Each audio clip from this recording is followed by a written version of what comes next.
Alam niyo maganda maglinis ng Airbnb. Alam niyo kung bakit? Kasi kapag may naiwan, iyon na. Yan, naiwan nila may sibuyas at mayroong pampasta na barilya. Nabawasan lang siya ng kaunti. Tapos, pagtingin ko dito sa fridge, meron pong president na butter o kalahati. Kaunti lang ang nabawas nila. So, pag mga ganyan, sa iyo na yun. Pero pag mga importanteng gamit, huwag mo kukunin. Ibigay mo sa owner ng Airbnb. Kasi, syempre, baka tawagan sila. Alam niya naman yun kung ano yung mga importante. So, huwag nating kuhanin.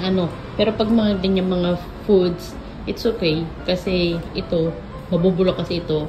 Para hindi ko naman to itatapon, uuwi ko na lang siya. Mapapakinabangan pa natin. So, yun lang ang kagandahan ng paglilinis ng Airbnb. So, nandito ulit tayo para maglinis. So, actually, nalinis ko na ang toilet.